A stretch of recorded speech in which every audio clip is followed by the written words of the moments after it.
La lectura que a mí me tocó es Los Bárbaros de Alessandro Barico.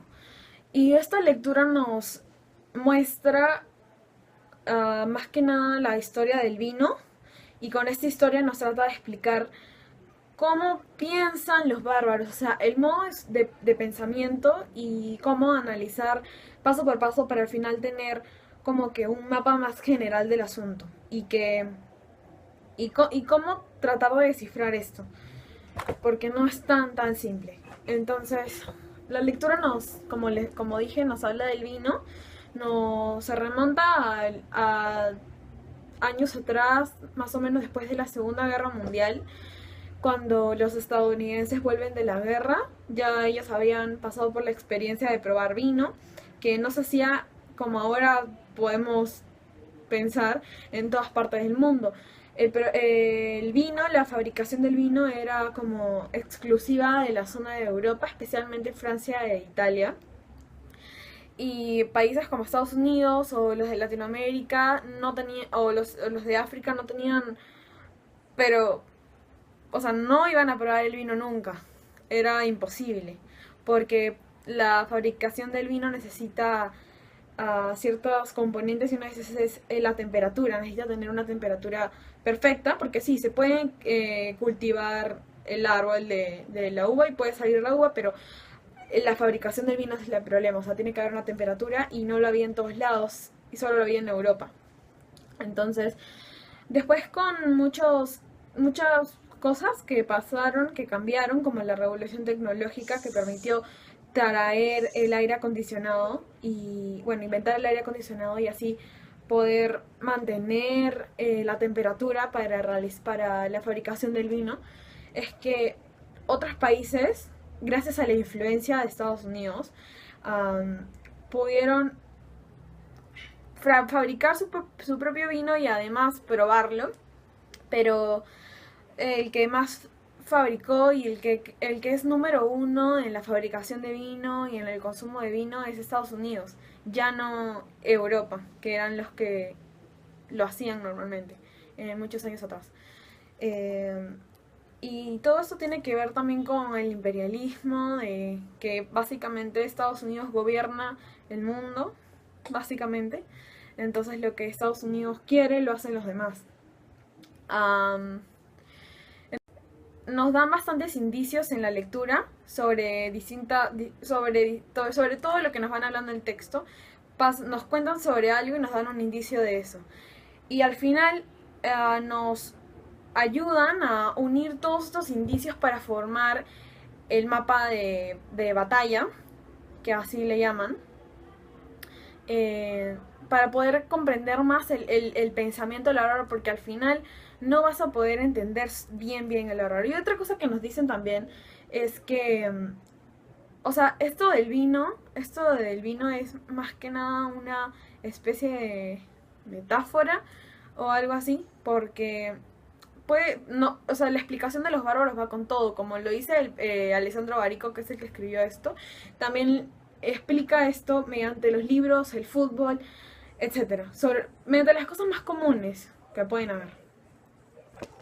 El artículo de la civilización del espectáculo muestra este nuevo pensamiento que tienen las personas sobre ser muy dependientes de la vida de las personas que van en la televisión. Su vida, sus relaciones, su día a día, las decisiones que toman.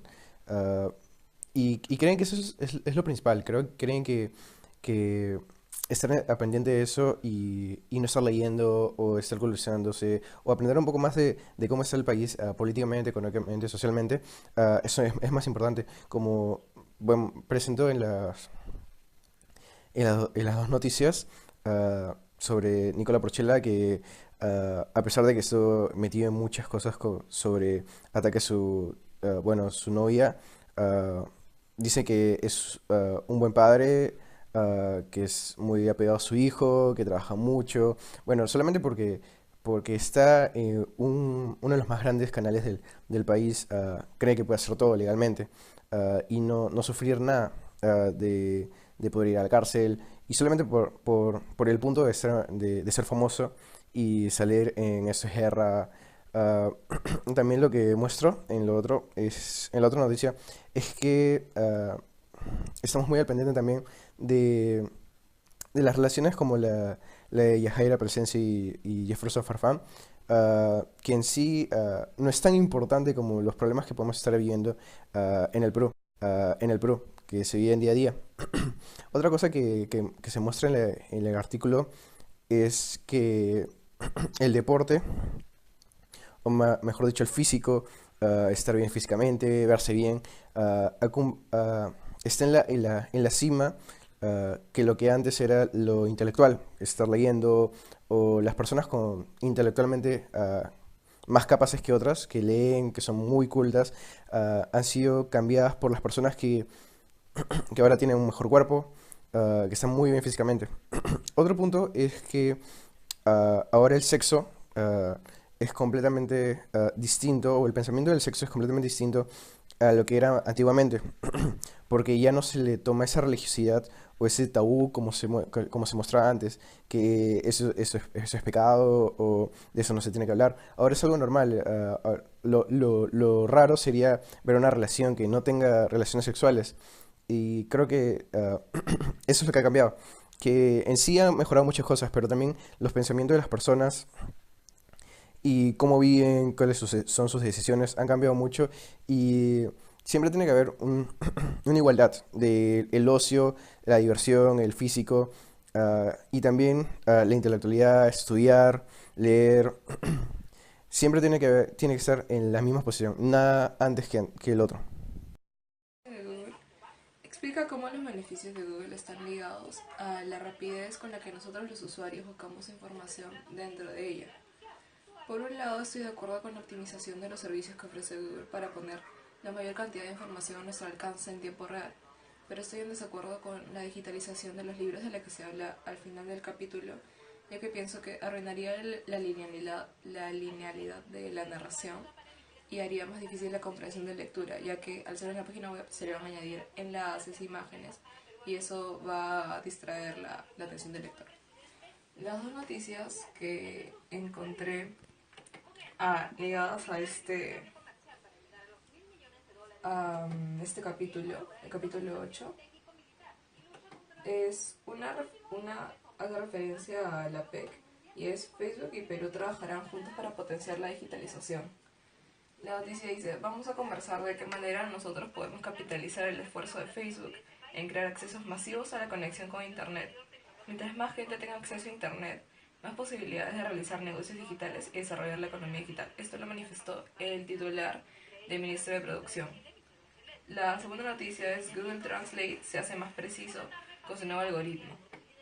También tocaba un poco el tema del algoritmo acá en la lectura, y es que Taylor fue su creador, y el Taylorismo dicta que el principal objetivo de la humanidad es la eficiencia y que el cálculo siempre va a ser superior al juicio. Y la noticia dice: la compañía ha anunciado la introducción de su nuevo sistema llamado Google Neural Machine Translation.